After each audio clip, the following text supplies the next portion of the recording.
No primeiro episódio da nossa série Estuda Muito, eu e o Thomas discutimos a respeito das teorias do conhecimento e a sua aplicação no futebol. A conversa se deu com base no artigo Pedagogia do Esporte, Bases Epistemológicas e Articulações para o Ensino Esportivo, que foi publicado no volume 8 da revista Inclusiones. Salve, salve, meus amigos ouvintes do nosso podcast do Diário do Futebol. Estamos aqui para mais um episódio. Eu, Thomas Fischer, juntamente com meu amigo Gabriel Ribeiro Sais. Salve, Gabriel! Opa, tudo bem? Muito bom dia, muito boa tarde, muito boa noite a todos. Eu adoro começar gravando isso, porque toda vez eu boto o horário que a gente tá falando e eu tenho que lembrar que as pessoas estão vindo em outro horário. Ou assistindo em outro horário. Então aí a gente tem que ser inclusivo com elas também. Então seja bem-vindo ao nosso podcast novamente. Prazer estar aqui de novo gravando. E dessa vez é diferente, né, Thomas? É diferente. Dessa vez a gente vai fazer um esquema um pouquinho diferente do que a gente fez nos dois primeiros episódios. A gente leu e deu uma estudada num artigo, né? Que é o nosso querido artigo Pedagogia do Esporte, Bases Epistemológicas e Articulações para o Ensino Esportivo. E o que a gente vai fazer? Vai falar sobre esse artigo e tentar, humildemente, ou não tão humildemente assim, traduzir um pouco disso, né, do que a gente entendeu desse artigo, do conteúdo dele, que é muito relevante, né, para o futebol, para quem gosta do assunto. A gente vai tentar traduzir, falar um pouco dele para vocês, nossos ouvintes, e, claro, fazendo isso da maneira mais dialética possível, eu e o Gabriel aqui trocando algumas ideias. Gabriel, você quer já puxar um primeiro comentário, um primeiro ponto importante aqui para nossa discussão? Eu acho que esse trabalho que a gente tem tentado fazer aqui, né, essa primeira proposta nossa, inclusive eu já peço desculpa pela voz, pela fungada no nariz e algumas tossezinhas, é que eu tô gripado. E além da gripe em si, ficar gripado numa pandemia é horrível, então não recomendo, porque a gente fica se questionando, né, com a nossa saúde. Eu espero que não seja nada demais. E olha que eu tô vacinado, imagino quem não esteja, deve ser um negócio bem complicado. Você não tá, né, Thomas? Ainda não, mas Ainda em não. breve. Mas uma hora vai. Mas voltando, é muito interessante a gente trazer principalmente esse artigo sobre epistemologias, né, falando de epistemologia no meio do esporte, porque quando a gente fala dessa questão de epistemologia do conhecimento, que aí também tem a pessoa que está ouvindo agora que nunca ouviu falar nesse termo deve achar que pelo amor de Deus, eles estão falando grego, mas fica tranquilo que a gente vai explicar o que é uma epistemologia, uma teoria do conhecimento também, né, elas andam ali de mão dadas. É muito interessante a gente colocar isso, porque, de certa forma, esse artigo ele tem um viés muito interdisciplinar, no sentido de que a gente fala de epistemologia do conhecimento, mas a gente liga esse conhecimento com o esporte, então quer dizer que o esporte é mais do que simplesmente dar um treino? O esporte é mais do que simplesmente eu reproduzir uma série de coisinhas que já estão instituídas? A gente tem que pensar sobre essas coisinhas, e a epistemologia está muito ligada com pedagogia, né? Com a pedagogia, com como eu vou ensinar o esporte. E como eu vou ensinar, inclusive, um atleta profissional, né? A gente, o tempo todo, nossas relações são pautadas em aprendizagem, né, propriamente. Claro que, enfim. Mas o cara que ele tá refinando o gesto dele, por exemplo, um cara que tá treinando, ele também tá aprendendo. Ele também tá refletindo sobre sua prática e aprendendo com isso, construindo conhecimento. E aí, então, eu acho que a primeira mensagem que esse texto fala que aí também ele vai, claro que a gente vai mastigar de certa forma, tentar mastigar o que ele vai falar e tentar construir algumas ideias dentro dessa mastigada que a gente vai dar, é que, cara, a prática de um treinador, a prática esportiva no geral, se você quer pensar ela, você tem que sair da sua caixinha. Você tem que ir para áreas de pedagogia e ela é muito permeada por essa relação entre sujeitos, assim. Então, se você não tem a mínima noção sobre isso, fica difícil. Não sei o que você viu no texto, Thomas. Pelo menos por esse começo. Perfeito, acho que você dá o pontapé muito bom, porque quando você já pega os primeiros parágrafos do texto para ler, ele já traz essa questão e fala assim, ó, toda ação dentro do esporte, quando a gente fala principalmente, né, dos professores e treinadores de esporte, mas toda ação, tudo que envolve o esporte, né, e aí a gente poderia até estender isso para nosso comportamento na vida como um todo, né, ela é toda pautada numa visão de mundo, ela é toda pautada numa forma de enxergar as coisas, tenha a gente consciência dessa visão, tenha a gente consciência dessa forma ou não.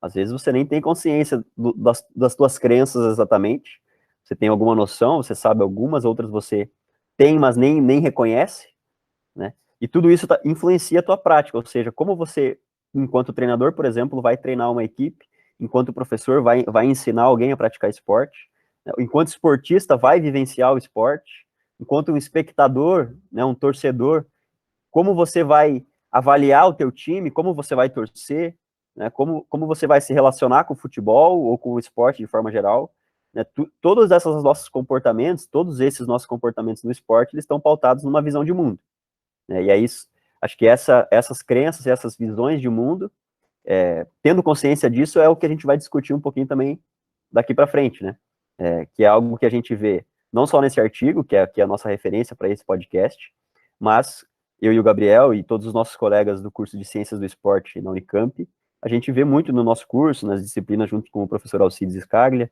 de Pedagogia do Esporte, Pedagogia do Jogo e outras, né, que são, assim, quais são essas visões de mundo, quais são essas crenças, quais são essas teorias que fundamentam as nossas ações, né, para que a gente tenha noção delas e aí consiga, vamos dizer, nortear melhor e caminhar melhor no nosso cotidiano, né, nos nossos comportamentos.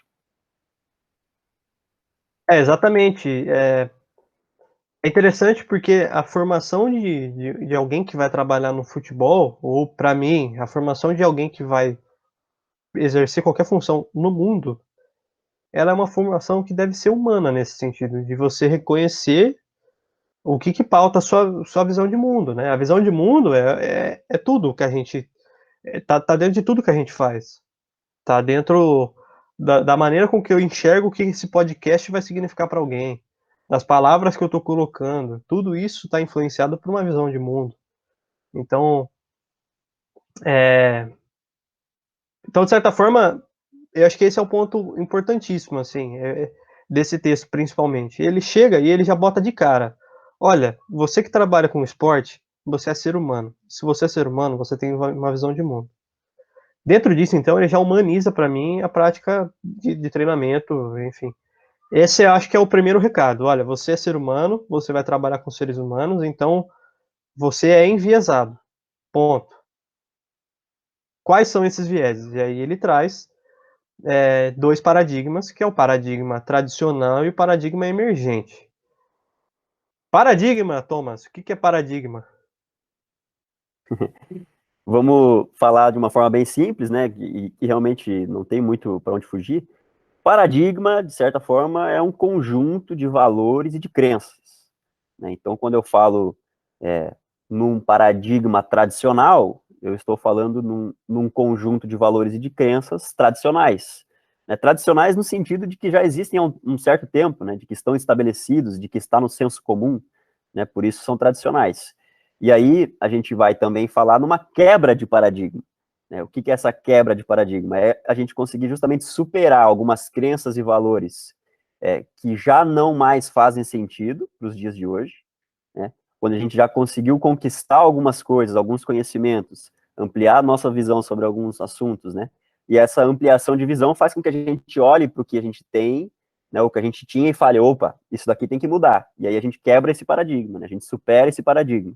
E aí vem o quê? Um paradigma emergente, né? Um paradigma que surge, um paradigma que vem trazer novas visões, né? E reformar, né, no melhor sentido da palavra, aquilo que tem problema, aquilo que não serve mais, né? Aquilo que talvez já serviu, talvez já teve sua contribuição, mas que para hoje a gente tem que mudar. Então, nessa questão, em volta disso que a gente vai trabalhar aqui a questão do paradigma tradicional, né, desse conjunto de crenças e valores, né, dessa visão de mundo pautada em algo um pouco mais antigo, vamos dizer assim, né, que vem de já há muito tempo, mas que hoje já não se sustenta, e quais são as novas tendências, né, quais são os novos pensamentos que surgem e que promovem uma superação desse paradigma e, portanto, um paradigma emergente, um paradigma novo, né? E aí, Gabriel, então eu passo para ti começar a comentar, para quem está nos ouvindo, quais são as características, né, o que a gente enxerga nesse tal paradigma tradicional, né, o que tem nele que é interessante a gente comentar aqui. Um ponto interessante, e eu gostei muito que você falou, que o paradigma tradicional, ele tem essas características que não se sustentam mais. Acho que esse é um ponto importantíssimo, porque não é uma questão de ser antigo, portanto é antiquado, portanto não presta, né? Muitas coisas que nós fazemos hoje são antigas tanto quanto, mas ainda assim funcionam, né? A questão é que não se sustentam mais, ou seja, não funciona, não serve mais para aquilo que pauta o nosso mundo hoje. Ou para aquilo que observamos que, olha, não é assim. E de certa forma, o paradigma tradicional, eu acho que a primeira coisa que ele traz, e que para mim é a raiz, o que fundamenta esse paradigma, é uma visão de mundo racionalista. Racionalista em que sentido? No sentido de que a minha razão, só por meio da razão, eu sou capaz de compreender o mundo. Ok, de certa forma, tudo certo. A gente está fazendo isso aqui hoje. Mas que, para facilitar. E aí, dentro de certa forma, dentro desse racionalismo, o Descartes, principalmente, né, que é o grande pensador dessa visão de mundo, né, de que construiu essa visão de mundo, ele diz que o mundo, portanto, a gente pode fragmentar ele de tal forma que a gente consiga entender ele racionalmente. Ou seja, o mundo é o que a gente pensa, nesse sentido. E o mundo está pautado pelo que a gente pensa, então a gente vai pensar isso aqui. E a gente consegue fragmentar ele para entender melhor, até porque o mundo, a gente sabe que o mundo é tão grande que nem cabe nos nossos olhos, né? A gente não consegue ver o mundo inteiro. Então, a gente fragmenta de forma a tentar conseguir entender esse mundo por meio de suas partes. Então, essa é a ideia, acho que, fundamental do paradigma tradicional, que é essa fragmentação do mundo, dos fenômenos como um todo. E dentro disso, percebe-se, por exemplo, a construção de disciplinas, a construção de verdades absolutas ou verdades, pode ser absoluta mesmo, verdades tão fundamentadas que ficam. E é uma visão, por exemplo, que muitos ainda têm, e é isso que você falou, que o paradigma tradicional ele está espalhado no senso comum, né? Ele já ficou algo tradicional, mas muito se disseminou já, está muito disseminado, uma visão de ciência com verdade absoluta. De tal forma que as coisas mudam por meio das pesquisas, porque a ciência não tem uma verdade absoluta, esse é o ponto, apesar de tudo, mas as coisas mudam de tal maneira que eles não conseguem, de certa forma, o paradigma tradicional ele trava a mudança, vamos assim dizer. Não ocorre mudança, justamente por ser uma verdade absoluta. Então, conceitos como incerteza, como complexidade, eles não se encaixam nisso. E aí é o que entra o paradigma emergente. O paradigma emergente ele é pautado principalmente numa ideia de que o mundo é complexo. E essa complexidade, e aí o texto ele entra com Edgar Morin, que é um grande pensador, filósofo e tudo mais. Complexidade no sentido de, que aí tem até a tal da frase, que eu lembro do Hudson também, de tecido junto, né? Aquilo que é tecido junto, no sentido de que há um tecido onde as coisas são tecidas de tal maneira que se eu mudo uma vírgula, que seja, eu já mudei todo o sistema. E se eu mudo todo o sistema, o conhecimento das partes não me satisfaz mais. Todo aquele conhecimento que eu construí, ele já foi alterado, e eu devo entender o sistema como um todo novamente. E aí, então, essa é a grande sacada, o paradigma tradicional como algo quadrado, encaixado, bonitinho, é assim, assim, assado, E o paradigma emergente como, olha, é assim, mudou, agora é assado. Ou pode ser assim, mais alguma coisa, enfim. Então fica, se eu fosse conseguir dividir, assim, claro, a gente está tentando resumir uma ideia de paradigmas que a gente teve em tantas aulas, assim, e tal, e a gente desenvolve até hoje. Mas se eu fosse resumir em 2 características, paradigma tradicional é a parte, são várias partes que compõem o todo, e o paradigma emergente é o todo. Não sei o que você acha, mais ou menos assim, Thomas. Com certeza, eu acho que você resume muito bem. O paradigma emergente, ele vem dizer o seguinte, ó, o todo, ele não é só a soma das partes, né? Não é só um quadrado mais um quadrado, né? Não é só as características do quadrado 1 mais as características do quadrado 2 dão o todo. Porque existem coisas no todo que só surgem a partir da relação entre o quadrado 1 e o quadrado 2, né? Elas só vão existir a partir da relação entre as partes. Então, o todo, ele é mais do que a soma das partes. Ele é a soma das partes, mais as relações entre as partes. É por isso que você resume, acho que muito bem, né? E o texto, acho que faz isso muito bem. Ele mostra pra gente, assim, o paradigma tradicional, cartesiano, né? Ele quer essas coisas...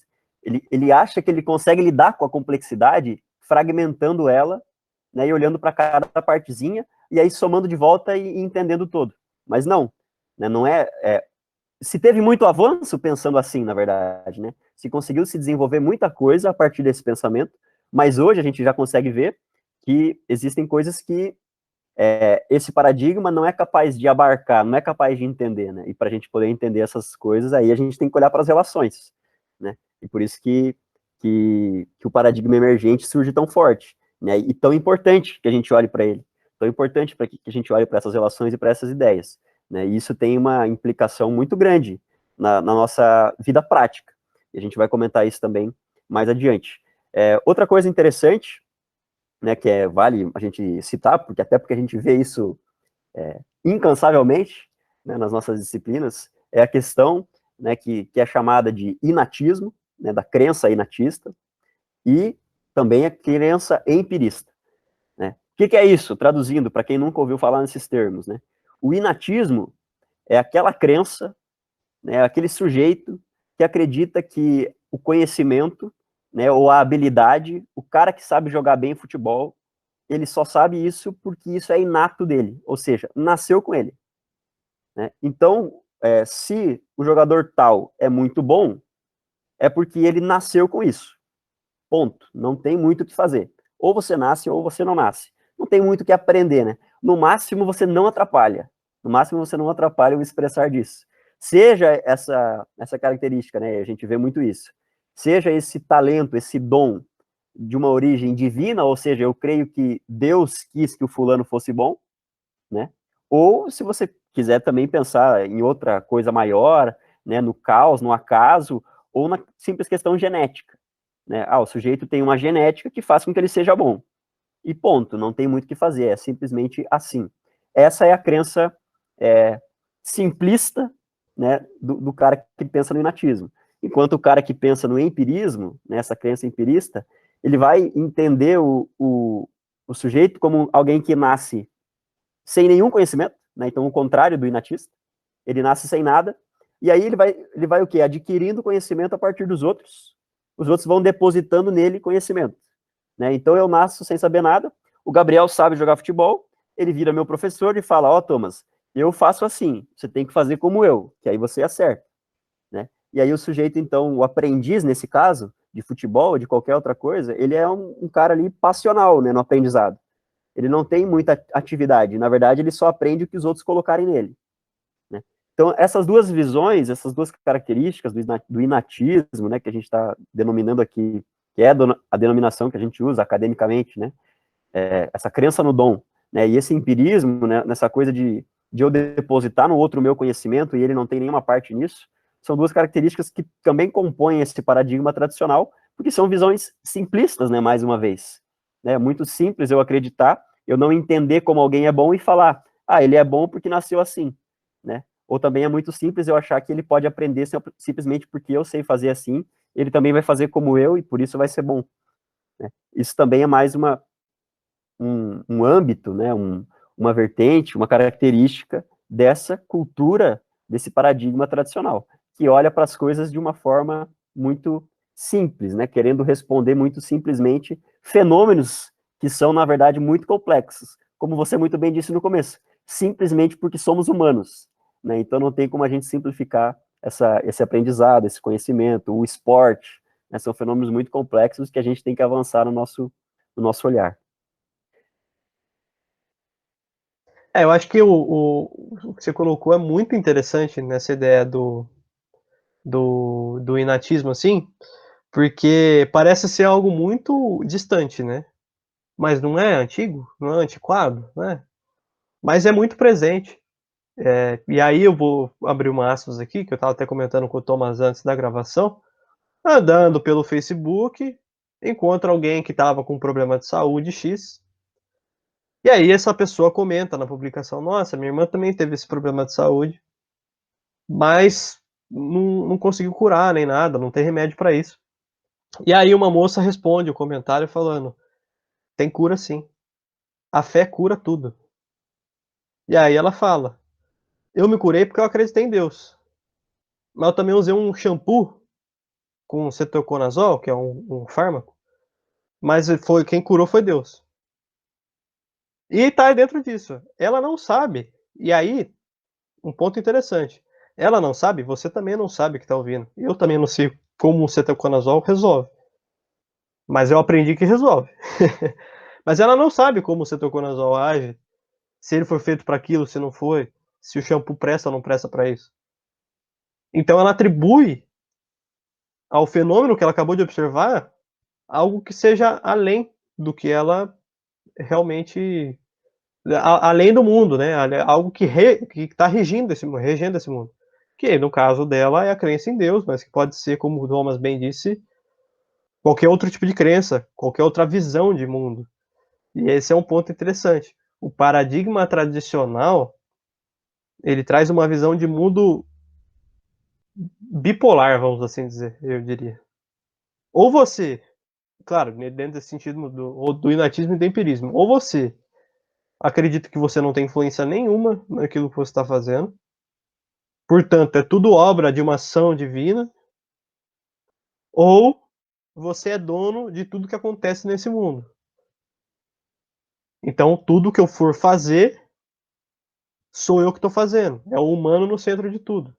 E aí, então, vem na questão racionalista, de novo, a visão de mundo racionalista. Penso, logo existo e tudo mais. Então, tem essas duas polarizações, assim. Ou eu não faço nada, eu não sou dono de nada na minha vida, ou eu sou dono de tudo. O paradigma emergente, ele vem para romper isso. Porque ele vem com uma ideia que é colocada no texto, e na academia a gente usa isso, que é a terminologia do interacionismo. Que, na verdade, nada mais é do que, não, eu não sou dono daquilo que acontece em você, eu não sou o dono da razão, não é porque eu jogo futebol dessa maneira que é essa maneira que deve ser jogada, não é porque eu jogo qualquer coisa, não é porque eu faço qualquer coisa dessa maneira que é essa maneira correta. Mas, ao mesmo tempo, a gente não pode negar que tem que a gente influencia. É tipo, eu não influencio, as coisas têm, de certa forma, um arcabouço que já vem com elas, então já tem, de certa forma, um inatismo. A pessoa vem com uma predisposição genética. A gente não pode ser doido de achar que uma criança que que é autista, alguma coisa nesse sentido, eu já esqueci a terminologia correta, mas acho que não é autista, tem um termo certo. Mas, de qualquer forma, a criança que tem um espectro diferente, tem uma questão diferente, tem uma característica muito diferente do que comumente a gente vê. Portanto, ela tem uma visão diferente de mundo já automática, ela já vem com isso. Isso não vai interferir no jeito que ela vai jogar, no jeito que ela vai agir. Não tem como. Tem, uma de certa forma, uma coisa que ela nasceu com isso. Mas, ao mesmo tempo, eu posso interferir de certa forma. Então, a ideia do interacionismo é justamente observar não o que eu estou colocando sozinho, e não o que a criança, ou o adulto, ou a pessoa trouxe com ela sozinho, mas sim a interação entre o que eu coloco e o que a pessoa coloca. Por isso, interacionismo. Então, a ideia do interacionismo é justamente essa, é observar essa relação. Dando um spoiler aqui, meu trabalho de iniciação científica é sobre analisar as aulas de futebol, eu sou professor de futebol. E o que eu pauto basicamente é na ação que o professor tem e qual é a ideia por trás dessa ação que ele toma. Então, de certa forma, o que eu tô vendo fragmentado um pouquinho? Tô, mas eu quero ver a interação, o que vai acontecer com o aluno, como o aluno corresponde, qual é a ideia por trás disso. Então percebam que o interacionismo, ele começa a tratar de questões que não são mais disciplinares, elas são interdisciplinares, elas são entre as caixinhas, como o Thomas colocou. O paradigma emergente, ele está entre as caixas também. Tem a caixa e tem entre as caixas, que é esse o ponto.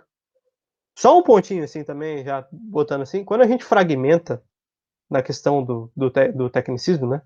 Do tecnicismo no geral, já estou colocando coisa que é para falar depois. Mas na questão da paradigma tradicional, quando a gente fragmenta, eu fragmentei.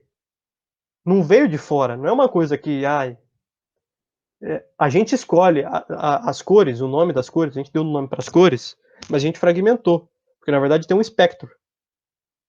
Se eu fragmentar, se eu decidir que vermelho e laranja é a mesma cor, é a mesma cor. Eu fragmentei aquilo. Para mim, quem está dentro desse espectro de vermelho e laranja é vermelho, ou é qualquer outra coisa que eu chamar. Mas eu que fragmentei.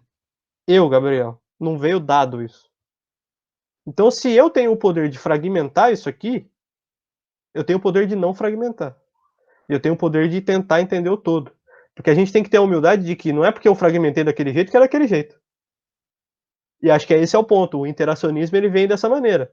Eu posso dividir o futebol em técnico, tático, físico e comportamental. Mas tem algumas divisões que eu não observei, que ninguém observou, mas que existem. E que podem estar pautadas dentro dessa relação entre as caixinhas. Então, é complexo. Não sei o que vocês acham, mas eu pensei nisso aí. Essa última frase tua resume, acho que tudo. Né? É complexo. E se é complexo, você muito bem disse, né? Eu fragmento, a fragmentação parte de mim para tentar entender aquele todo, né? Mas o todo em si não é fragmentado, né? Então, para eu compreender o ser humano, que é complexo, eu olho para o aspecto físico, eu olho para o aspecto psicológico, né? Para eu entender o futebol, eu me atento, eu me dedico a uma parte tática, me dedico a uma parte física, né? Mas, no fim das contas, ele acontece todo ao mesmo tempo, né? E se relacionando essas vertentes, essas características, né? Então, é complexo, né? E aí, para a gente ir caminhando assim e concluindo essa primeira parte do nosso episódio, acho que está muito bem explícito, né? O paradigma emergente, esse paradigma interacionista, ele vem dizer, ó, se atentem às relações, né? se atentem ao sistema, né? Se atentem a esse todo, que não é simples, é complexo, né? Que é uma teia, como você muito bem disse, citando o Hudson, né? Citando o Morin. Então, é preciso que a gente olhe para isso. Não dá para simplificar, simplesmente, por mais redundante que seja isso, a coisa complexa, né? Eu posso ter um olhar, eu tenho que talvez focar em alguns momentos? Tenho, né? A gente vai precisar fazer isso para entender. Exato. Eu acho que também para finalizar essa primeira parte, o que eu pego é que, e puxando uma sardinha também para a instituição que a gente estuda, né, que é a Faculdade de Ciências Aplicadas da Unicamp, ela tem um viés interdisciplinar, e aí tá fresco isso, por isso que eu tô lembrando agora, mas eu cursando a disciplina de quartas interdisciplinares, que foi agora foi oferecida pelo professor Roberto Donato, que inclusive ser humano espetacular, ela traz justamente isso. Olha, faculdades de ciências aplicadas, o que na teoria era para ser o quê? Nós vamos pegar a educação física e vamos fragmentar em alguma coisinha mais específica dela. É o que normalmente a gente pensa, ela é aplicada em um contexto específico. Mas uma faculdade de ciências, que na teoria eram para ser aplicadas em contextos específicos, portanto, a caixa dentro da caixa. Na verdade, ela propõe uma interdisciplinaridade de tal forma que eu compreendo uma questão da saúde, nós como profissionais da área da saúde, eu consigo compreender uma questão nutricional, eu consigo compreender uma questão de administração que envolva o esporte, eu consigo compreender até questões mais longe, mais afastadas das ciências do esporte, mas que também estão envolvidas nela, como, por exemplo, uma questão de inovação, de engenharia, que pode estar influenciada em instrumentos que nós vamos utilizar para avaliar atletas, ou no próprio exercício da prática, então, na própria prática do jogo, né? Então, a bola com uma nova tecnologia, enfim, dá para ir longe. Mas então, eu acho muito interessante, porque a nossa faculdade ela fomenta algo que é extremamente importante para qualquer área, mas principalmente para a gente que está falando de futebol, para alguém que trabalha com seres humanos, que é você entender de filosofia, que é você entender de sociologia, que é você entender de pedagogia, que é justamente, são disciplinas que nós criamos e que vão surgir outras mais, né? Então tem outras que já surgiram também, antropologia, enfim. Mas que, se a gente for unindo conceitos de cada uma delas, a gente pegou Edgar Morin, filósofo, o que tem a ver com futebol? A gente pega Paulo Freire, a gente pega... aí vem o João Batista Freire, que traz a ideia do Paulo Freire para dentro do esporte. Então vocês percebam que vai pegando de cada parte, e vai tentando misturar tudo isso e ver se a gente consegue, com essa mistura, reproduzir um pouco do que é o todo, do que é o que a gente acontece. Então, acho que o que mais fica é interdisciplinaridade. E a interdisciplinaridade, para mim, traz uma coisa só, um valor importantíssimo: humildade. Humildade para entender que você é um ser humano. E que você não vai saber o que está acontecendo. Nem você, nem o outro. Nem se juntar todo mundo no planeta Terra, a gente vai conseguir saber o que está acontecendo. Então, acho que dentro disso, e eu tenho quase certeza, se juntar todo mundo no planeta, não, você vai saber. Se juntar os bichos, pode até que ser que saia um pouco mais... A gente vai ter que entender o que eles estão falando. Mas se juntar todo mundo, não vai. E aí você pode falar, então quem que vai entender? Deus? Onipotente, presente? Tá? Não sei. Depende da sua crença. Ou a gente nunca vai entender nada. Então vem o valor da humildade e, consequentemente, entender que a incerteza, e aí entra de novo Edgar Morin, a incerteza, a gente não entendeu o que a gente saber que, poxa, por mais que a gente tente, sempre vai faltar alguma coisa, seja instrumento de mobilização para o pensar, que é o que o Edgar Morin coloca. A complexidade não como uma receita de bolo, é complexo, então para complexo a gente vai fazer isso. Não existe receita para complexidade. Na verdade, para mim, a única receita é sempre se colocar a pensar sobre aquilo, refletir sobre aquilo. Sempre com a humildade que vai chegar uma hora que... Sempre vai chegar a hora que você vai falar, ok, eu acho que aqui está o meu limite, mas eu vou tentar passar. Você nunca vai conseguir chegar no todo.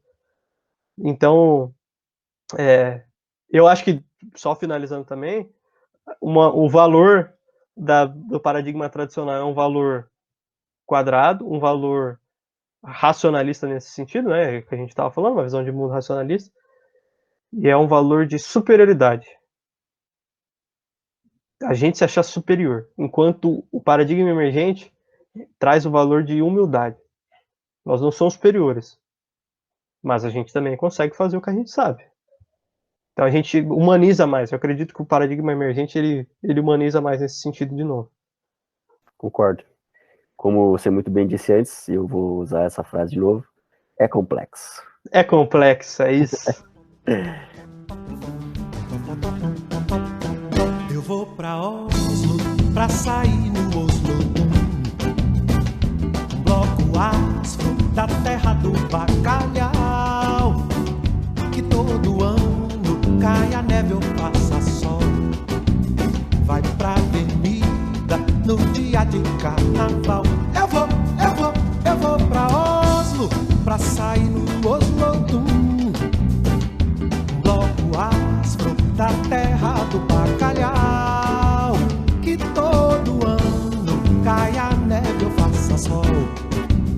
vai pra avenida no dia de carnaval. Eu vou pra Oslo pra ver. Chegamos à nossa maravilhosa segunda parte. Tocou a musiquinha, tique, já estamos na segunda parte. E aí agora a gente vai começar, já que você sobreviveu a esse academicismo eterno que a gente ficou explicando aqui um monte de coisa. Você que sobreviveu, agora você vai ficar com o prêmio, que é, tá, mas o que isso tem a ver com o futebol, com o esporte, né?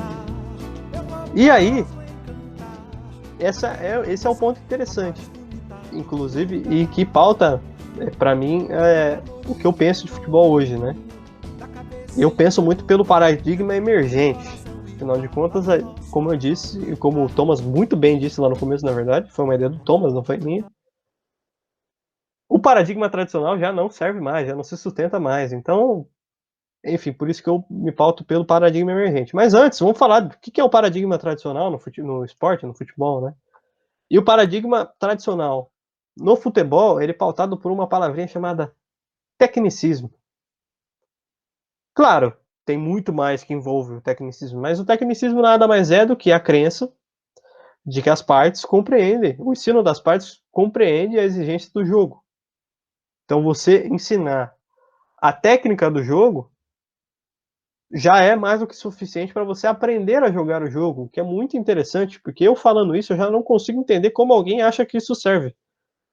Porque o jogo é muito mais que técnica, como bem colocado anteriormente, que eu já tinha dado spoiler, a gente pode fragmentar, e o tecnicismo, de certa forma, ele fragmenta a vertente técnica, tática, física e comportamental.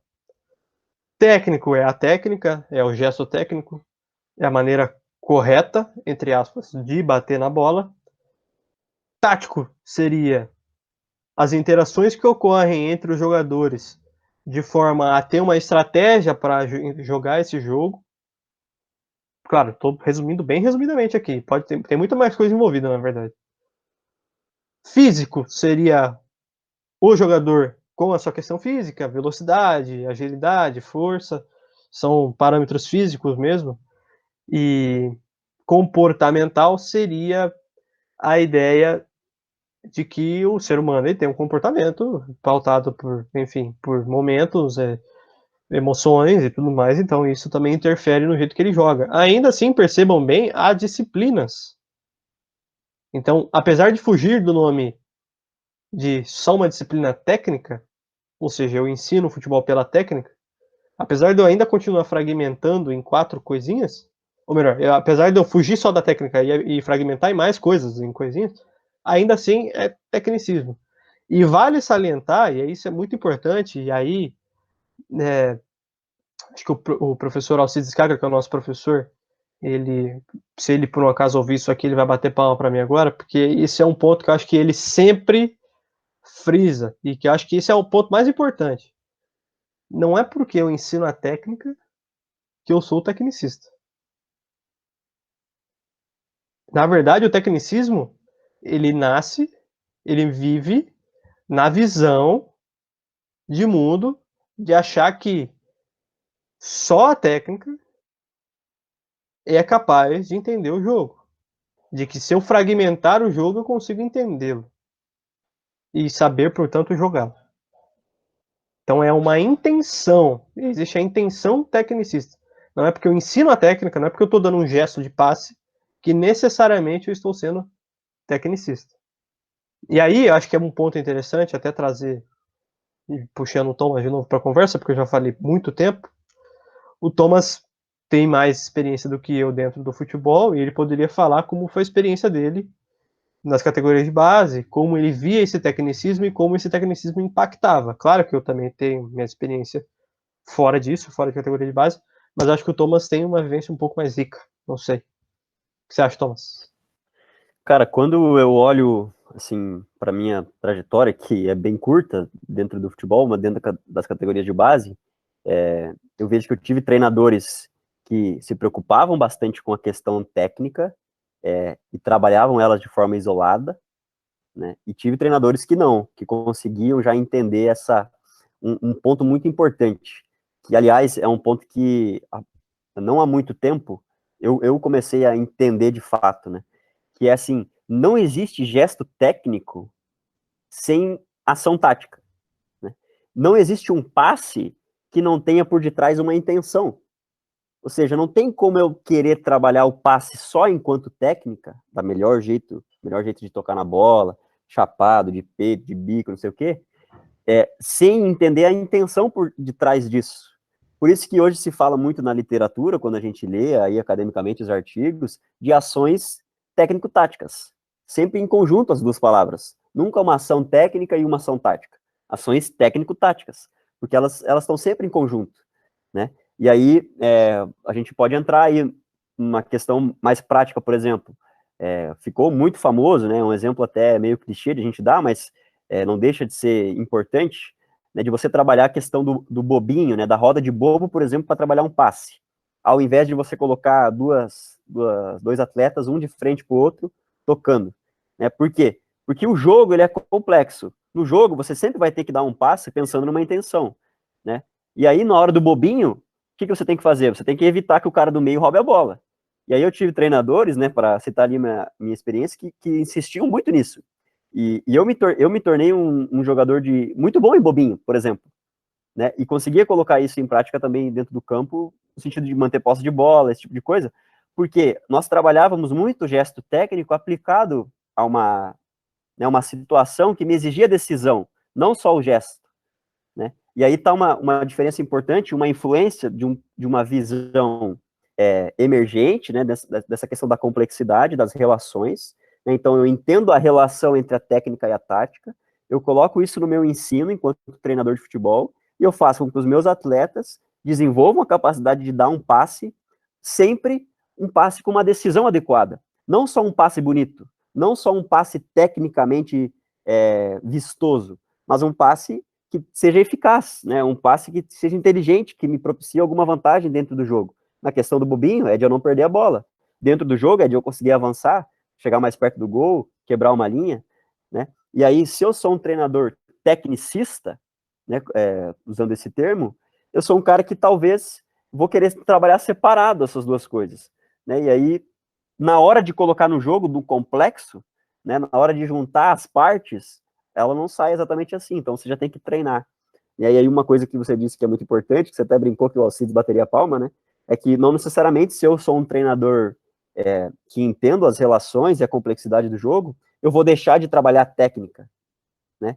Talvez em até algum momento, e isso é um ponto importante, né, que a gente é formado aí por contradições, por diversas visões de mundo, e elas se confundem, em algum momento, mesmo eu tendo uma visão mais ampliada das relações, eu vou querer trabalhar a técnica isolada, né?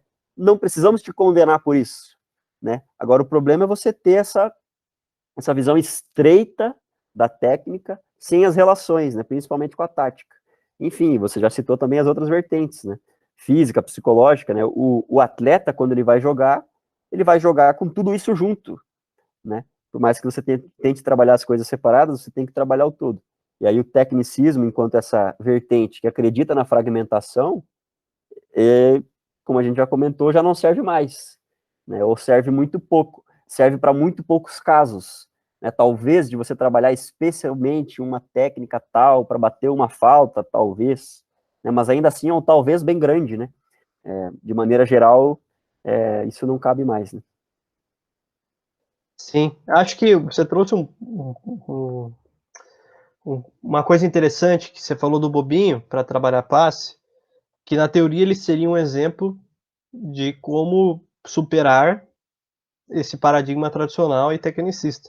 Afinal de contas, a gente não está fragmentando, é um jogo e você trabalha dentro do jogo questões que você quer, né? É o jogo ensino, né? Enfim, na verdade, eu acho que é o jogo ensino, eu tenho que lembrar agora.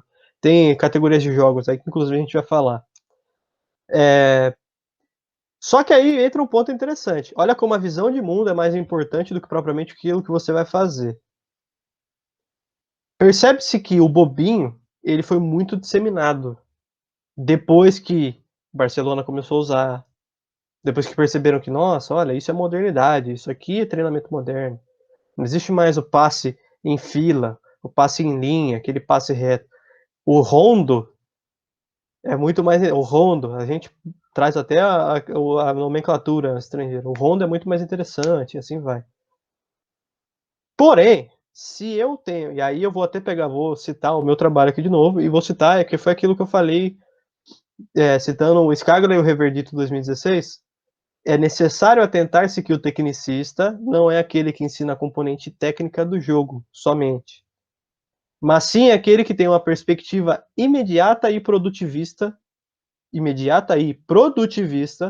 dos processos de ensino-aprendizagem. Ou seja, aquele que vê que para eu ensinar algo, eu pego alguma coisa e aplico e automaticamente, imediatamente, eu vou produzir um efeito de aprendizagem no outro. Então eu pego um rondo, por quê? Porque a modernidade diz que o rondo é que melhora passe. E vou dar rondo. Vai, dá.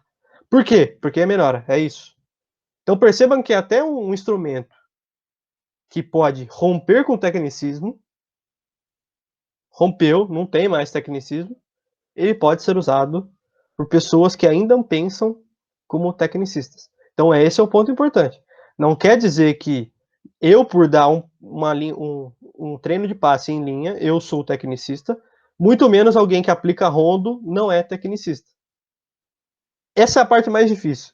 E essa talvez seja a grande sacada. Alguém que olha de fora tentar compreender a intenção do outro. Para mim, a intenção mora nisso. Se você está só reproduzindo, você ainda está sendo tecnicista. Esse é o pulo do gato, né? Essa. Acho que foi perfeito o seu comentário, né? Porque não é o instrumento necessariamente, não é a ferramenta que você usa que vai dizer se você é tecnicista ou não, né? É a tua intenção por detrás disso. Né? A tua visão de mundo, a tua intenção com o exercício que você vai fazer, não o exercício em si. Né? Então, se o meu treinador, né, os meus treinadores que eu quis citar aqui como alguém que fazia o rondo ou o bobinho para me ensinar determinadas coisas ou para fazer com que eu vivenciasse determinados momentos dentro do jogo, não necessariamente, se eu hoje, Thomas, for aplicar um bobinho, em qualquer contexto vai ser bom também. Não é porque para eles tinham uma intenção determinada, né, e souberam aplicar isso, pelo menos eu enxergo assim, quando eu olho para trás desses momentos que eu estou citando, né, que eles eram caras que conseguiam entender, né, e usar esse instrumento que é o rondo, que é o bobinho, né, de uma forma adequada e não simplesmente reprodutivista, né? Não necessariamente eu hoje, se for virar um treinador de futebol, como pretendo, independente do nível que for, vou poder só reproduzir o que os treinadores fizeram comigo e eu achei legal. Né? Essa reprodutividade, não sei se seria a palavra, mas esse reprodutivismo de eu só fazer porque fazem, e aí também mora o tecnicismo, né? nesse tipo de comportamento. Então eu não reflito, né? Eu não entendo o contexto, eu não entendo para quê, eu não entendo como, né? Eu simplesmente replico. E essa é uma questão, como a gente vem comentando, muito importante, né? Das implicações de tudo isso que a gente discutiu na primeira parte, né? E como a aplicação disso também na prática exige também reflexão, né? Porque não é uma mudança simples. Eu simplesmente pegar instrumentos quaisquer e dizer, não, agora eu sigo um paradigma emergente. Né? Ele exige reflexão, exige um pouco mais do que isso. Certo? Sim. A ideia de seguir um paradigma emergente, você tem que romper com o paradigma tradicional. E se por um acaso você reproduz algo que para você é a verdade absoluta de hoje, porque a verdade absoluta pode mudar. Homens na década de 60 eram outro tipo de homem, mas eu continuo sendo um homem. E querendo ou não, a visão de mundo onde existe homem e mulher pertence ao paradigma tradicional. Muda-se o conceito de homem, porém continua sendo homem. Né? A ideia é mais ou menos essa. Não é porque. Perceba que então está na intenção. A ideia está na intenção de eu vou aplicar algo porque essa é a nova verdade absoluta e acabou. Então essa é a grande sacada. Você não deve romper com métodos tradicionais, você deve romper com um paradigma tradicional. E aí isso é muito mais, como você bem disse, exige muito mais reflexão para isso. Outra questão interessante, né, a gente pensando na aplicabilidade disso tudo que a gente vem discutindo para o nosso olhar para o futebol e para a nossa vivência no futebol, quando a gente vai avaliar, por exemplo, uma equipe, né, seja ela um time ou uma seleção principalmente, que eu acho que é um caso particular e interessante disso que eu vou dizer, a gente começa a entender que uma boa equipe, ela não é necessariamente uma equipe formada por partes individuais extremamente valiosas e interessantes em si mesmas, né? Então, não necessariamente eu reunir um conjunto de craques nas suas posições, né, que se destacam por determinadas características nas suas posições, né, montar os super times, como a gente costuma dizer, não necessariamente esse time vai se tornar realmente um time vencedor, um time, de fato, que consiga se relacionar enquanto equipe e criar uma equipe forte. Né? Quantos exemplos a gente teria para dar de equipes que tinham jogadores individualmente indiscutivelmente muito talentosos, né, muito habilidosos, muito eficientes, mas que ao se juntarem não conseguiram produzir uma equipe igualmente eficiente, né, igualmente vencedora. São inúmeros os casos, né? Justamente por quê? Porque não é uma soma de partes, né? Mas é principalmente a relação entre as partes. Então eu preciso ter indivíduos que, claro, tenham as suas habilidades individuais, mas que saibam se relacionar uns com os outros. E essa relação, ela é muito mais do que a família tal, família escolar, né? Uma relação que ela tá extra-campo, mas aqui a gente está querendo dizer relações dentro de campo, características que se casem, né? Então eu preciso ter um grande lateral esquerdo e um grande zagueiro pela esquerda, preciso, mas eu preciso que eles se entendam ali naquele setor, né? Eu preciso ter dois ótimos atacantes, preciso, um ótimo meia de ligação, preciso, mas eu preciso que ele se entenda com os meus atacantes, né? Não pode simplesmente achar que pegar um monte de craque, juntar todo mundo e botar para jogar que vai funcionar, porque é muito mais complexo do que isso. É claro que muitas vezes funciona, obviamente, porque muitas vezes eles conseguem se relacionar. E até tem uma coisa que eu gosto de citar do Neymar, por exemplo, que é um cara que, onde ele passou, né, nos times que ele jogou, ele soube se entender com os jogadores. É claro que talvez você tenha uma ou outra exceção de em algum ou outro momento, mas ele tinha relações incríveis, né, com o Ganso no Santos, a gente sempre citava da dupla, e fez parte de uma equipe vencedora do Santos, né, ou seja, não era só ele talentoso em si mesmo, mas ele sabia se relacionar. Quando ele vai para o Barcelona e começa a se relacionar, por exemplo, com o Messi, né, com o Suárez, são caras de um tamanho muito grande, com os seus egos, com suas necessidades particulares, mas que dentro de campo, por saberem se relacionar, conseguiram juntar as características e formar uma grande equipe. Hoje, no PSG, o Neymar se relaciona muito bem com o Mbappé, por exemplo, também somando características, né? O Mbappé é um cara extremamente vertical, que ataca espaço, o Neymar com todo esse jeito de jogar no meio campo que ele conseguiu desenvolver. Então, ele é um cara, por exemplo, a gente citar, que é muito bom individualmente, né? E sempre que ele consegue se relacionar com os outros, ele cria uma equipe, né, com o seu potencial individual muito grande também. Claro, nos momentos em que ele não faz isso, geralmente até ele mesmo fica prejudicado, né? Então, assim, quando a gente olha para clubes, quando a gente olha para seleções, para os jogadores, além das partes serem muito boas, é preciso que as relações se deem muito bem. E isso não necessariamente é fácil de fazer, né? Exato. Você traz um ponto interessantíssimo, né, que é a questão de montagem de elencos, que é a questão de construções de equipes, né? E eu acho que ainda assim, e por ser um paradigma tradicional, eu não me surpreendo, nós ainda estamos pautados muito nessa ideia, nesse paradigma tradicionalista de achar que as partes, quando juntam, formam um todo espetacular.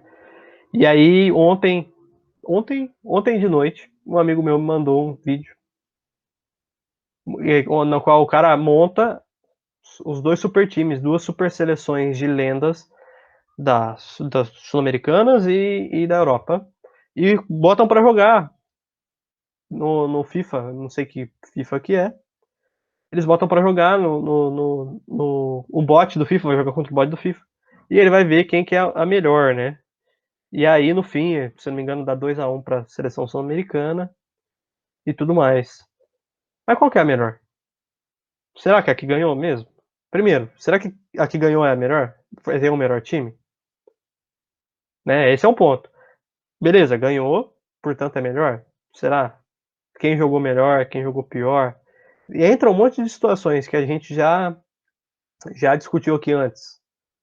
Mas será que se eu colocar Maradona e Pelé no meio-campo da seleção sul-americana, ou jogando o futebol de hoje em dia, os mesmos jogadores lá de antigamente, tô trazendo para cá, jogando o futebol de hoje em dia, que é o que o Bote jogou, nas formações que nós jogamos, no jeito, na concepção de jogo que a gente tem hoje.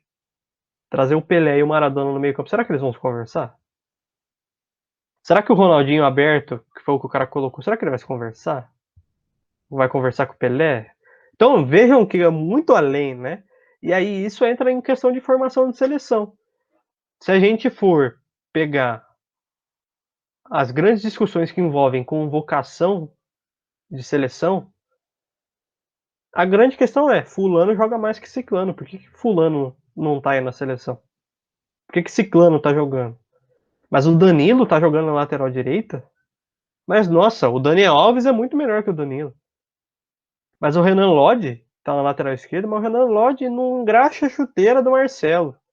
E assim sucessivamente. Lembrando que tudo que eu falei aqui, eu discordo, tá? Eu não, dessa parte da seleção de jogadores. Enfim. Então, assim, essa discussão de ter que reunir os melhores, não. Pelo paradigma emergente, não tem que reunir os melhores. Tem que reunir os que se relacionam melhor. E para você saber quem se relaciona melhor com quem, não tem como você teorizar em cima disso. É prático. É você colocar. É colocar e ver. Experimento quase que empírico, é quase ali na hora. Ainda assim, pode ser que em um jogo eles não se relacionem bem, no outro eles se relacionem bem, e assim vai. Então, de novo, deixa de ser algo simples, deixa de ser algo, tem que pegar os melhores, quem tá jogando melhor, e põe lá e eles se viram, para ser algo muito mais pensado. E quem tá de fora fica muito mais difícil de compreender motivos, por exemplo, para o Danilo ter começado jogando na final, e não o Emerson, por exemplo, sei lá. Ou o Renan Lodge ter começado jogando, e não o outro lateral que eu esqueci o nome, Alexandro. O Alexandro, isso. Então, vejam bem, é muito mais complexa essa ideia. Mas por que que o Pikachu joga na frente bem, depois se ele fosse lateral ele não ia jogar bem? Peguei o Iago Pikachu do Vasco, nem sei se tá no Vasco, mas acho que não tá mais. Fortaleza. Que triste. Que triste, tá no Fortaleza aí. O Apodi, mas o Apodi não era lateral, foi agora pra ponta. Aí o Zé Roberto joga atrás, lateral, mas era meia. Percebam então, não existe verdade absoluta dentro do futebol. Então o paradigma tradicional, ele já fica defasado nisso.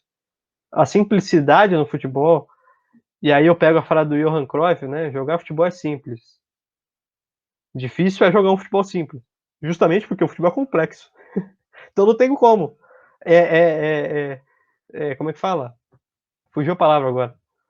Mas é paradoxo, exatamente, paradoxal. É paradoxal, não tem como. Então, é isso. É você entender que processos de desenvolvimento de times são complexos e que se pautam por essas relações. E aí, outro ponto interessante que o paradigma emergente traz, e aí eu vou puxar para uma coisa mais moderna, é que, por exemplo, eu jogando meu FIFA 15, que eu jogo até hoje, FIFA 15, eu sou antiquado. Na verdade é o que roda no meu computador, então eu jogo. Eu escalo lá meu centroavante, Verhoek, 33 anos, 71 de overall, de geral lá, força geral. Sendo que eu tenho um atacante de 77. Quanto mais próximo de 100, melhor o cara é, né? Tem gente que não compreende. Mas então, 77, ele tem um nível mais alto, vamos assim dizer. Então ele é melhor, teoricamente, que o outro que eu coloquei. Eu boto o Burgstaller lá, que é outro atacante, que nem é atacante.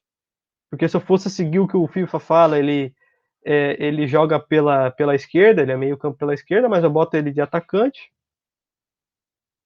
E aí eu boto esses dois caras, 69, 70, eu tenho 3 caras muito melhor que ele, assim, mas eles entregam o que eu preciso. Para as dinâmicas que eu jogo, eles se encaixam muito bem. Então, dentro disso, você começa a pensar o quê? Pera, mas fulano é lateral. Mas e se eu botar ele de zagueiro? Eu acho que ele também sai. Sérgio Ramos, quando o Luxemburgo tira ele da lateral e põe ele de zagueiro. Percebam, então, que são essas relações, assim. Essa é uma ideia muito mais do que o quadradinho. Eu sou lateral e você lateral pro resto da vida. Sabe? Então, é isso, assim. Se você compreende essa... que é na relação e não mais no na disciplina em si, no quadradinho em si, aí você começa a entender o que é o paradigma emergente. Muito bem. Eu ainda vou puxar mais uma implicação, por exemplo, né, para dar mais um exemplo dessas implicações, da implicação disso que a gente vem falando no futebol de hoje. A gente pode olhar, por exemplo, para uma discussão que ela é quase que folclórica, né? Eu, particularmente, gosto de brincar com ela, apesar de achá-la desnecessária se fosse olhar rigorosamente, que é a discussão quem é melhor, Cristiano Ronaldo ou Messi, ou do mesmo das características deles, né? E uma coisa que me incomoda, eu até comentei com o Sainz antes da gente gravar, é que, por exemplo, se comenta muito, né? O Cristiano Ronaldo é um cara que chegou onde chegou, é o que é, né? Conquistou o que conquistou, joga o que joga, porque se dedicou muito, porque trabalhou muito, porque se esforçou muito. Enquanto o Messi, né, colocando os dois aí no mesmo patamar, é o que é, joga o que joga, ganhou o que ganhou, porque tem talento. Né? E a gente reduz as duas figuras a isso. O que me incomoda, por exemplo, a gente achar que o Messi faz o que faz, não porque se esforça também, mas porque é fácil para ele, porque ele nasceu assim. E a gente retira, com certeza, uma série de esforço do próprio Messi para chegar onde ele chega e para se manter como ele se mantém. Eu tenho certeza que a disciplina dele, se eu não vou falar maior que do Cristiano Ronaldo, mas o nível de entrega dele para os treinamentos e para a vida dele como atleta é tão grande quanto a do Cristiano Ronaldo, né, no sentido de esforço, né, de disciplina que tem que ter. Agora, é óbvio que ele também tem as características dele, que fazem o jogo dele ser como é. Né? E eu também não tenho nenhuma dúvida que o Cristiano Ronaldo também possui as suas características próprias. A questão é, os dois, eles não são produtos exclusivos de uma única razão. Né? O Messi não é só produto do talento que nasceu com ele, o Cristiano Ronaldo não é só produto da academia que ele fez a mais. Tem muito mais coisa envolvida no processo. Né? Imagina toda a formação, por exemplo, do Messi no Barcelona, todos os estímulos do ambiente que ele viveu no Barcelona para se transformar no Messi que ele é. Se ele tivesse crescido em outro clube, ele seria outro jogador, porque os estímulos teriam sido outros.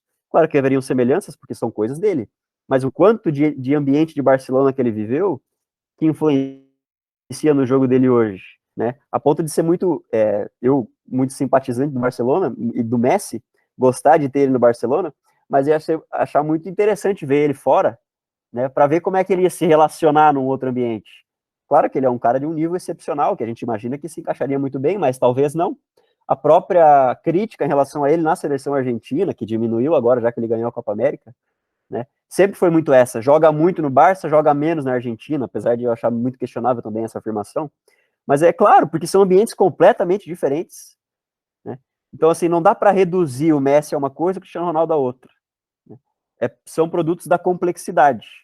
Claro que uma característica se expressa mais do que outra, isso talvez seja natural, mas é preciso ter um olhar um pouco mais abrangente, né, para os jogadores em si, para como eles se formam, né, não só para os dois. Estou citando eles como exemplo.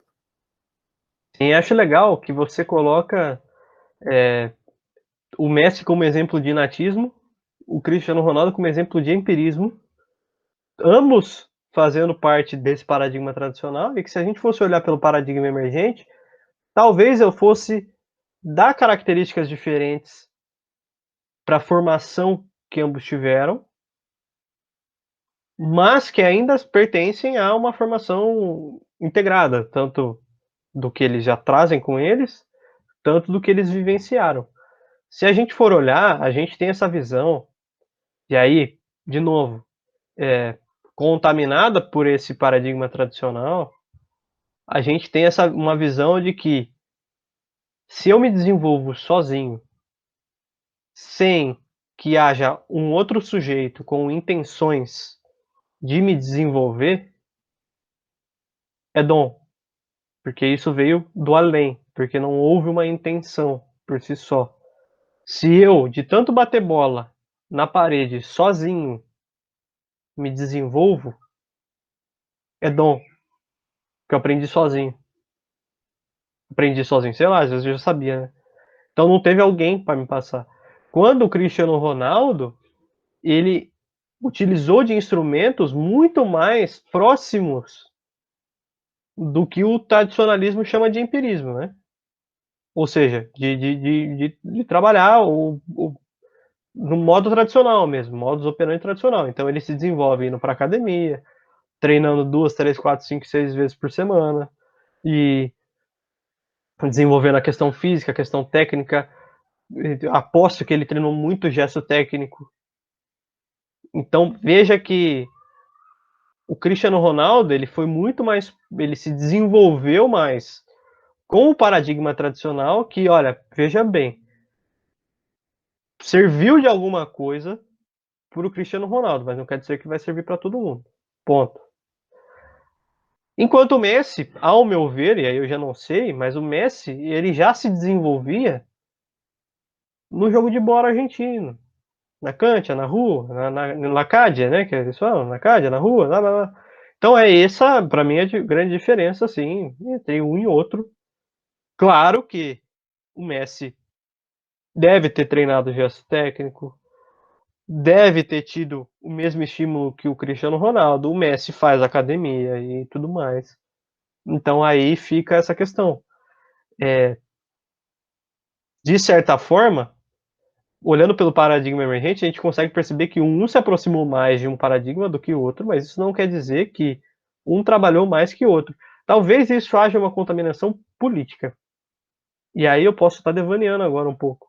Mas eu acredito que o paradigma tradicional, ele traz consigo um conceito, um valor de como há essa questão de certo e errado, né? Você deve trabalhar, você deve fazer isso, você deve repetir isso o tempo todo, disciplina, valores concretos e quadradinhos e bonitinhos e tudo mais e tal, que isso vem com o paradigma tradicional. Isso tudo, esses valores todos, eles trazem uma ideia de controle. E se você foge desse paradigma, desses valores, se você vai para se desenvolver na rua, sem que alguém esteja te propondo algo, sem que alguém te proponha disciplina, sem que alguém te proponha um gesto fechado, né, e tudo mais, essa liberdade, ela é subversiva. E se ela é subversiva, ela te torna livre, obviamente. E se ela muda os valores que estão na sociedade, então ela é ameaçadora para quem está no poder dessa sociedade e tal. Então, isso a gente percebe muito bem, essa questão política, no nosso Brasil. Obviamente que não foi só questão política. Teve questões de mudanças da sociedade e tudo mais e tal. Mas o tecnicismo, ele surge como método de ensino e método de trabalho inspirado em questões que envolvem exército, que envolvem práticas usadas nos exércitos, da Marinha, do Exército da Aeronáutica e todos os outros. Então, percebam que, porque inclusive havia uma vertente física, né? Atividade física como possibilidade da gente desenvolver melhor a capacidade de defesa e ataque e tal, enfim, questões que envolvem essas questões de defesa nacional mesmo. E a gente passa isso para o atleta e, nossa, nós vamos desenvolver o atleta dessa maneira, assim, assado. Então ele vai puxar peso, ele vai desenvolver questão técnica e tudo mais e tal. Então, e aí a gente pode pegar a partir da década de 70, que começa, da década de 60, 70, começa uma grande urbanização do Brasil. Automaticamente, os espaços de prática esportivas livres começam a diminuir, mas isso não quer dizer, na verdade, isso vai acabar vai ficar como a gente conhece ali por volta da década de 90, 2000, mas até a década de 80 a gente tinha muito espaço ainda, o criançada jogava na rua e tal. E aí, ao mesmo tempo, começa assim, então, a atribuir essa ideia de controle que veio do exército. E se a gente pegar por o nosso contexto, nós estávamos num contexto de ditadura, onde quem aprendia as coisas nas ruas era malandro. Então veja como é, claro, estou indo muito longe, mas eu só quero colocar que talvez a gente olhe para o Messi e fale, ele não trabalha, ele não precisou trabalhar, isso aí é malandragem, isso aí é coisa que já vem com ele. Né? Enquanto o Cristiano Ronaldo, que fez o que o status quo e toda a sociedade fala que tem que fazer, aí ele é trabalhador. Esse cara é trabalhador. O Messi não trabalha, o Messi ele aprendeu assim. O Neymar trabalha, o Neymar é vagabundo, não vai, só joga bola.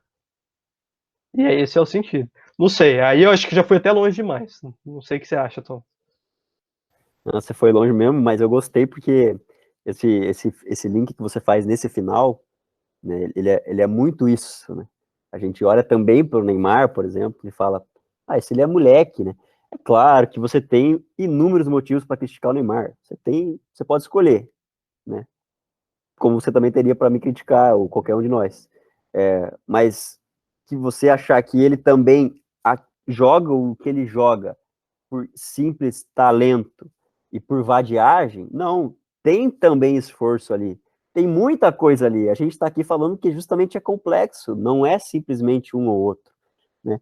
Claro, se você olhar para o Cristiano Ronaldo jogando e para o Neymar jogando, você vai ver características diferentes, uma coisa que se destaca mais e outra menos, né? E aí você vai falar, o Neymar é do gingado, o Neymar é do talento, o Cristiano Ronaldo é da força, da determinação. Tudo bem, mas tem muito mais envolvido. É complexo, tem esforço nos dois, tem talento nos dois, né? Tem estímulo do ambiente nos dois, tem força individual, psíquica, mental, física, técnica, tática nos dois. Tem tudo isso, né? E aí, se a gente tentar simplificar, a gente corre um grande risco, né? A probabilidade é muito grande de a gente falar bobeira, né? De falar bobagem. E é isso que a gente quer evitar. Quanto menos bobagem a gente poder falar, melhor. Afinal, estamos aí para melhorar, apesar de ter falado também muita bobagem aqui, que a gente fala um monte de bobagem, né, Gabriel? Mas fora isso, tá tudo certo. Demais, demais, demais. Isso Então é verdade. vamos terminando o nosso episódio de hoje. A gente espera que você, nosso ouvinte que chegou até aqui, tenha curtido e que essas reflexões impliquem também em reflexões para você que nos ouve, né, de alguma forma. Deixamos aqui, então, a recomendação para a leitura desse artigo, quem tiver interesse, né? Nos acompanhe aí também nos episódios, se você ainda não escutou o episódio número 1, o episódio número 2 do nosso podcast, também os próximos episódios que virão. Nos sigam aí nas redes sociais, no @Diário do Futebol, e no YouTube também, estamos lá, e no Spotify, caso você esteja no YouTube, né? Ou no YouTube, caso você esteja no Spotify, nós estamos também lá. E é isso daí. Gabriel, suas considerações? Olha, eu gostei muito desse episódio. Sinceramente, eu acho que deve ser o meu preferido dos 3 que a gente fez, porque ele mostra que o acadêmico, apesar da gente estar estipulando e teorizando um monte de coisas, o acadêmico ele é muito importante para uma construção de um futebol que realmente resolva os problemas reais da nossa sociedade, do nosso futebol, no caso. Então, se eu pudesse falar hoje, assim, o que eu gostaria que vocês tirassem de tudo que a gente falou aqui, da minha última fala sobre politicagem, sobre exército, sobre controle e tudo mais, e até outras falas, é que veja o quão rico e quão interdisciplinar é. Uma visão que a gente tem, uma visão simples. Messi, gênio, alienígena, até às vezes. Cristiano Ronaldo, work hard e vai, meu Deus do céu, workaholic, né? O Cristiano Ronaldo. Então, veja como é interdisciplinar isso, né? E como a gente, se a gente for esmiuçar isso aqui, meu Deus, você vai embora. Então, acho que é isso. Interdisciplinaridade, e a interdisciplinaridade, ela, para mim, na minha visão, ela é mais capaz de resolver os problemas reais. Então, se a gente está tão insatisfeito com o futebol hoje, a primeira coisa que a gente deve fazer é romper com o paradigma tradicional. Depois a gente tenta... Claro, não vai fazer assim também, né? Não é reprodutivista, não é assim, você quer romper com o paradigma tradicional? Faz isso, isso, aquilo. Né? O próprio Edgar Morin, que não tem nada a ver com o paradigma tradicional, mas o próprio Edgar Morin fala que você quer falar de complexidade? Não tem receita. Então, enfim, dentro disso, se a gente quer resolver os problemas que estão acontecendo hoje, faça esse esforço. Muda o mindset para coisa que, para o paradigma emergente aí, que quem sabe vai construir alguma coisa. Fora isso, recomendo novamente o texto, recomendo outros grandes textos do Alcides Scaglia, ele fala bastante sobre isso, o Hudson Martins fala bastante sobre questão de humanização, que eu acho que esse é um discurso muito importante também, quando a gente começa a trabalhar paradigma emergente, a gente começa a trabalhar o esporte como prática de seres humanos, e prática de seres humanos é muito mais do que uma prática mecanicista, que é o que o tradicionalismo prega. E textos do Hudson Martins, o Luiz Felipe Nogueira também, que é o meu orientador de IC, e também ele dá disciplina junto com o Alcides Scaglia de Pedagogia do Esporte lá na FCA. Também fala bastante sobre isso, principalmente sobre epistemologias, então você que ficou curioso, procura Luiz Felipe Nogueira Silva, se eu não me engano. Fazer o seguinte, vai ficar na descrição do podcast, eu vou deixar alguns textos linkados, e aí você dá uma olhada. Fechou? Ficou curioso? Espero que sim. Dá uma olhada e aí, enfim, comenta aí embaixo do YouTube. No Spotify não tem como, mas vai lá no YouTube, comenta, ou vai lá na página do Instagram, manda uma DM. Cara, não entendi muito isso, não entendi muito aquilo. Pô, vocês poderiam ter falado sobre isso, sobre aquilo. Interage com a gente aí, porque é muito rico. Eu mesmo deixei de falar sobre um monte de coisa. E eu acredito que o Thomas também. Então interage com a gente aí. Valeu? E é isso. Obrigado, Thomas. Obrigado, galera. Eu já me despeço aqui. É nóis, tamo junto. Valeu, gente. Falou, galera.